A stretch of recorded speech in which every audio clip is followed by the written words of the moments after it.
더불어민주당 내에서 이재명 의원을 향한 책임론과 동시에 개혁의 딸로 불리는 개딸을 비토하는 목소리가 높아지고 있습니다. 먼저 친문 김종민 의원이 지난 15일 이런 발언을 했습니다. 국민의힘이 태극기 부대와 함께 하다가 결국은 엄청난 심판을 받지 않았나.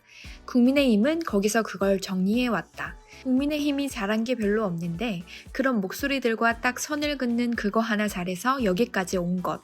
개딸이든 정딸이든 이름이 중요한 게 아니라 언어폭력, 좌표찍기, 색깔론, 이런 배제와 타도의 행동과는 싸워야 한다.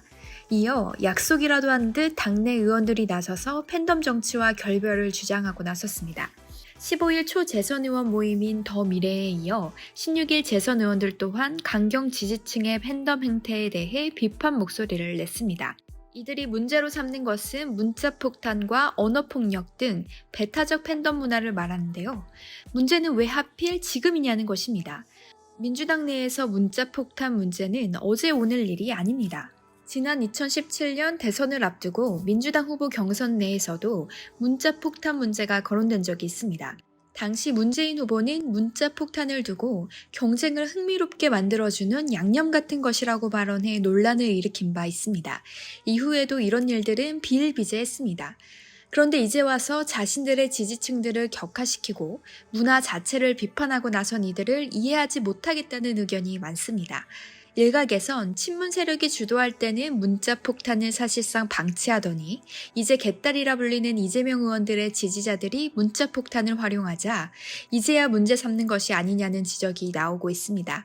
결국 이 모든 것들이 당내 주도권 싸움이라는 것인데요. 이재명계가 득세하지 못하게 하려고 미리 싹을 자르는 차원에서 패인 분석이니 외부 조언 수렴이니 하는 거창한 명분을 달고 이런 일들을 벌이고 있는 것 아니냐는 지적입니다. 오늘 김남국 의원은 개딸에 대해 이렇게 말했습니다.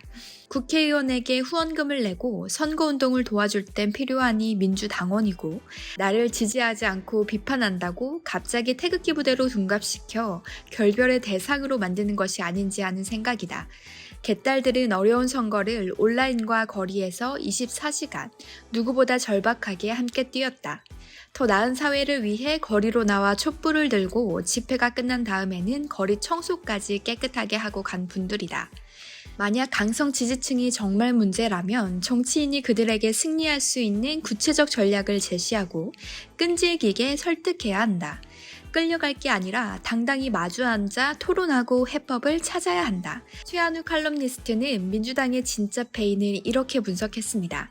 5년 동안 권력에 취해 개혁과는 거리가 먼 함량 미달의 불투명한 인물들을 국가 요직에 박아놓고 국정을 농락하며 좌파 세력 확장에만 열을 올리던 가짜 민주당원들이 대선 패배의 원인이다. 당권 장악을 위해 대선 기간 내내 태업하고 이재명 후보의 발목을 잡은 이낙연과 당권파가 대선 패배의 주범이다. 대선 이후 핫바지 비대위를 배후 조정하며 쌍팔년도식 정무 감각으로 사과나 남발하고 내부 총질로 시간을 보낸 문파가 범인이다. 아직도 당권의 미련을 버리지 못하고 투표용지도 인주도 마르기 전에 이재명 책임론을 앵무새처럼 떠벌리며 당을 분열시키고 당원과 싸우는 수박들이 선거 패배의 원흉.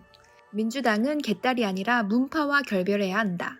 이들을 청산하지 못하면 민주당의 미래는 없다. 여러분들의 의견은 어떠신가요? 시청해주셔서 감사합니다.